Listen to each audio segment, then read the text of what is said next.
Hello, I'm doing a book review, and the book I want to review is The Doll's House. Now, The Doll's House is Volume 2 of the Sandman series. Now, the Sandman is a comic book series written by Neil Gaiman, which was published between the years 1989 and 1996. And the series was published by Vertigo, which is an imprint of DC Comics. Now, eventually, all the issues of the comic book series were put together in the forms of 12 graphic novels, and this is my review of Volume 2 of the series. Now, a while back, I did review the first volume of this series, which was called Preludes and Nocturnes, and I'll leave a link to that video in the description below. Now, this is primarily a horror/dark fantasy series, however, it also incorporates elements of the superhero genre as well,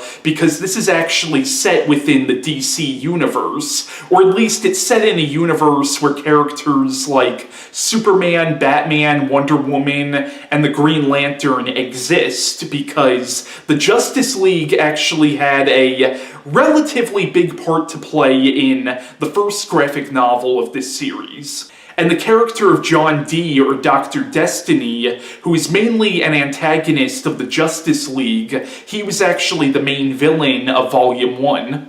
But the series primarily follows a character named Morpheus, who is the king of the dream world, and he's part of a group of godlike beings called the Endless, who are actually older than God himself. Now, the plot of The Doll's House is it follows this young woman named Rose Walker, who, in the beginning of the story, her and her mother are invited to England by this old woman named Unity Kincaid, and eventually it's revealed that this old woman is actually her grandmother, because it turns out that Rose's mother was adopted. Now, this actually ties directly in with something that happened in the first graphic novel of this series. Now, in the first graphic novel, in the beginning, Morpheus was captured by this cult who were using black magic to keep him prisoner, and because he's the king of the dream world, and because he was being held prisoner, this was affecting certain people all over the world. And certain people were falling into these, supernaturally induced comas, and one of those people was a young girl named Unity Kincaid, and because of this, she's pretty much been in a coma her entire life, and she would only wake up once every couple of years. But during her long sleep, she was actually raped and had a child without even realizing it. And that child was Rose's mother, and Unity finally got out of this, but by the time she did, she was an old woman. And of course, if you've read Volume 1, you would realize that the reason she got out of this was because Morpheus found a way to escape. So Rose is now dealing with the fact that she has a grandmother that she never knew about, and she ends up returning to the States to try to find her younger brother, who was separated from her when they were both very young. And eventually you find out that her younger brother is in the care of these really abusive foster parents who actually keep him locked up in the basement, and his only escape is really through the dream world. Now, Rose ends up staying at this boarding house filled with these really colorful characters. One of them, her upstairs neighbor, is a guy named Gilbert, who is a really weird guy, but at the same time, he's a very sweet man. And Gilbert ends up helping her try to find her brother. But her and Gilbert end up at this hotel where there is legitimately a serial killers convention going on. And not like a true crime convention where people get together to talk about real life crimes. Nothing like that. This is actually real serial killers getting together at a convention. And one of these serial killers is actually not even a human, but is actually a supernatural creature from the dream world. Now, I won't give away what happens with these serial killers or the one supernatural serial killer, but it is pretty interesting. But it turns out while all this is going on, Morpheus is going after Rose because it turns out that she's something called a vortex, and if a vortex is not taken care of, it could mean very bad, possibly even apocalyptic things. And eventually in the story, it's revealed that another one of the Endless is actually pulling the strings here. But yeah, I really enjoyed The Doll's House. I thought this was a great addition to this series, and so far I've only read the first 2 volumes, but so far I'm really loving this series. And in this you get a lot of commentary on things like child abuse and all the stuff dealing with like the serial killers convention. I mean, that whole idea is inherently silly because, okay, these are people who are trying to like hide their identities from the law and are trying not to get caught, so you would think they wouldn't put on a convention where they could all get together, but obviously it does explain it that they're like masking it, like people outside don't realize what it actually is. But at the same time though, something like that is inherently silly. Unless something like that's actually happened, and I don't know. But in these sections of the book where you're dealing with the serial killers convention, you get some interesting, like, satire or social commentary where, like, these serial killers are actually acting like they're some kind of oppressed underclass. And one thing I think is really interesting about this particular volume of the series is, in this one, really the character of Rose is the main character, and if anything, Morpheus is kind of an antagonist in this story because he's actually trying to kill Rose. Now, you understand why he's trying to kill Rose, but at the same time, though, it's not her fault. You also find out some interesting things about this mythology, like it turns out that some of the creatures that inhabit the dream world were actually once humans, but they died, and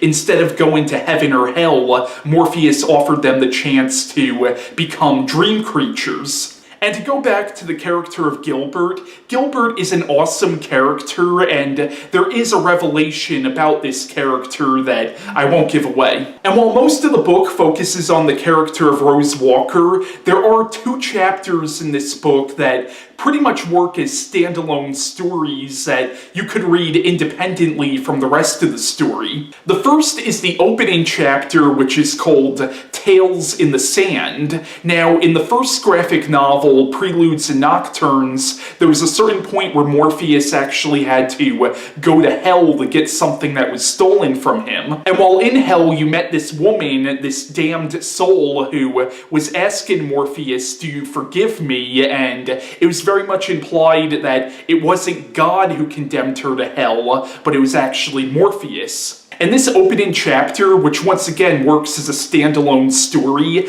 explains the origins of this woman and does explain that it was him who condemned her to hell, and it really wasn't this woman's fault. And this is where you really start to kind of hate the character of Morpheus. Even though he's the main character of this series, in this book you really see that he's almost more of an anti-hero than anything else. The other chapter that works as a standalone story is called Men of Good Fortune. And this chapter begins hundreds and hundreds of years in the past, where Morpheus and his sister Death are walking among the humans, and they go into this pub, and they come across one man who is ranting and raving about how he can beat death and he doesn't need death, and Morpheus and Death agree that they'll grant this man eternal life. And Morpheus basically makes a bet with this man saying, hey, you think you can live forever? Then let's meet each other again in this same pub once every 100 years. And so the story then flashes forward to 100 years later, and then 100 years after that, and throughout the story you see how this man really grows over these hundreds of years, but also you see how the friendship between Morpheus and this man grows as well, and you also see how society changes over these hundreds of years. And there are some interesting things in this chapter, like, for example, Neil Gaiman actually makes William Shakespeare a character in this story, where you meet William Shakespeare at one point, and it implies that Morpheus is the reason Shakespeare was as good of a playwright as he was. And at one point in this chapter, you're introduced to a character named Johanna Constantine, who, I don't know if this is confirmed or not, but it definitely seems to be implied that she's an ancestor of the character of John Constantine, because this is set within the same universe as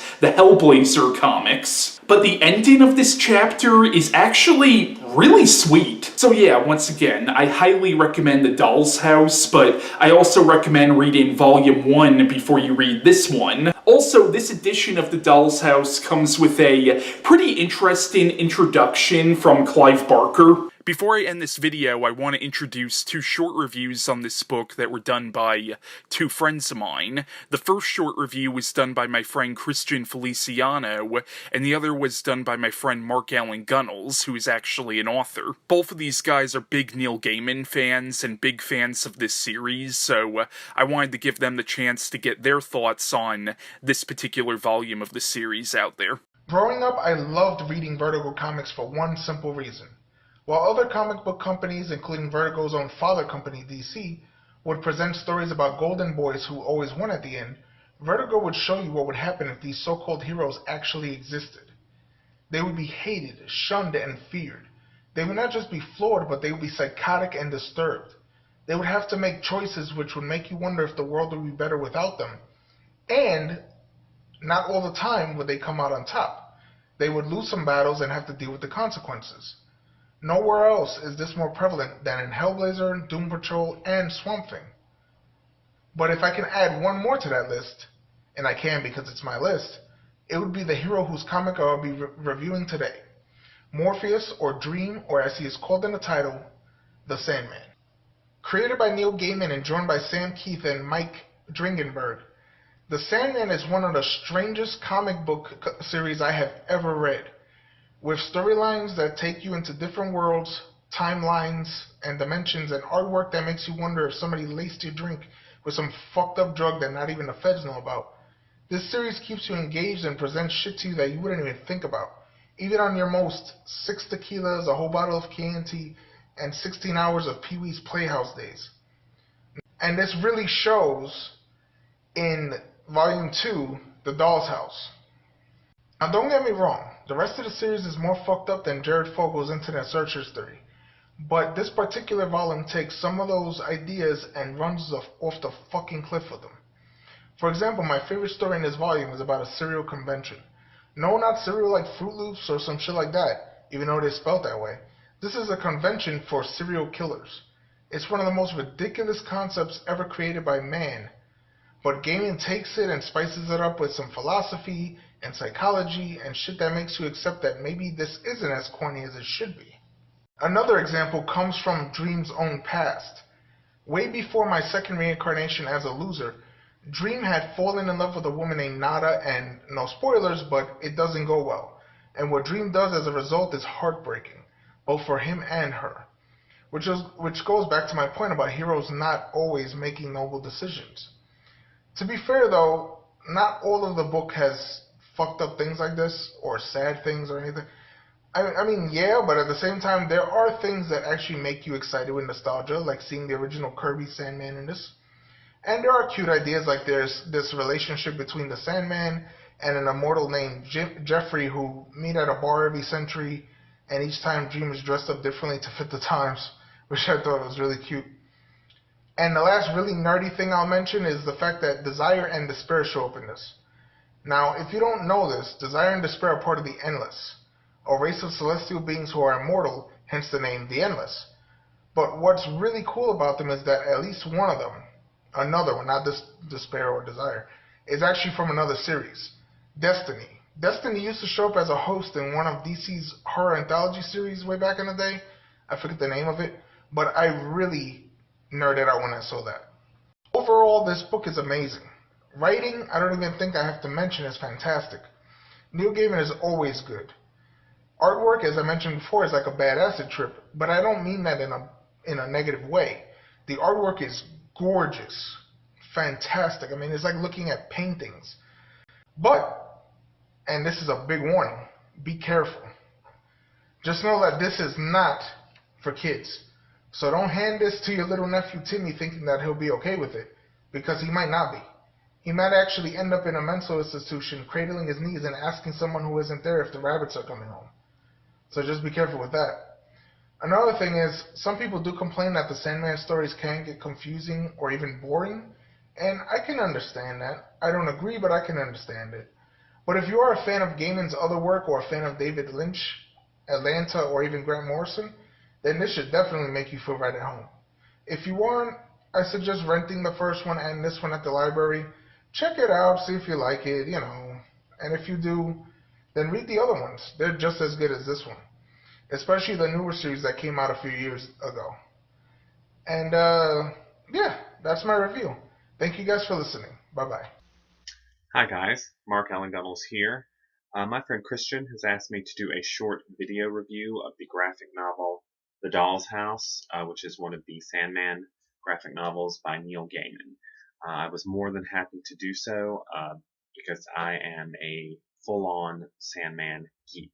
I'm basically a Neil Gaiman geek, but I particularly love the Sandman. When I was in my late teens and early 20s, the Sandman was actually coming out as a regular weekly comic, and I was obsessed with it. And it remains one of my favorite pieces, not just of comic or graphic novel work, but just one of my favorite stories. I think it's incredible. The Doll's House is actually the second collection of issues. The first was Preludes and Nocturnes, which actually Christian has already reviewed. I liked Preludes and Nocturnes. I did think it was clear it was still a comic trying to find its footing and its voice. I think it really came into its own with The Doll's House. The graphic novel actually starts with the same story that ended the previous one, which is where the main character Morpheus is spending the day with his sister, who is Death. And that proved to be such a popular issue. I think that's why they put it in both the first two graphic novels. And it is a great issue because Morpheus is a very interesting character, but Death is one of my favorite characters. She is portrayed as someone who is very interesting and very likable. I think Neil Gaiman said his idea was to make Death someone you would want to hang out with. And I think he succeeds in that. Rose is a very interesting character. They have her move into this sort of a boarding house with a lot of other very interesting characters. And the dreams that they have, that her being in their vicinity starts to have them all bleed together and into reality. Those are all very interesting too. There's a lot of cool stuff in here. There's a serial killer convention that features a nightmare that has escaped from the dreaming into our world, named the Corinthian, who is a very nasty character, but nasty in a very intriguing and readable way. And what I like, the first graphic novel, Preludes and Nocturnes, was very episodic in nature. It had sort of an overall storyline of the Sandman after he was freed from captivity, trying to retrieve certain items, but it was very episodic. This one is a little less so, but there still are certain episodic qualities to it. And because he was so thoughtful, Neil Gaiman, and that he sort of had the whole thing planned out and he knew where he was going, some of the things that don't seem to have any bearing here are setting up for later. Early on, there's a story, sort of a tragic love story, that doesn't seem to have any bearing on this directly, but is really going to set up for something that happens in the collection Seasons of Mist. And there is a character, a pregnant woman who's been sort of trapped in the dreaming, and Sandman informs her that he will be coming back for her baby. That is a huge part of the story much later on. It's almost hard, even though they are divided up into graphic novels that each have their own distinct storyline. It is all interwoven, and really it's just really one really big long story, and stuff at the very beginning is going to be very relevant at the end. So it's hard to talk about it just on its own without going into the other ones as well. But I just think it is so rich and it is so complex, and it's full of so many world mythologies and religions and philosophies. But it's all done in a way that doesn't feel disjointed or like he's just throwing stuff in. It all really serves the story here. And I really like the artwork in this one. There's basically a different artist for almost every graphic novel. Um, but I think that sometimes they work better than others. Um, and even in a graphic novel, there's more than one artist sometimes. But I mean, there's just a lot of great art in here, and it sort of changes depending on the story being told, which I also think is very smart.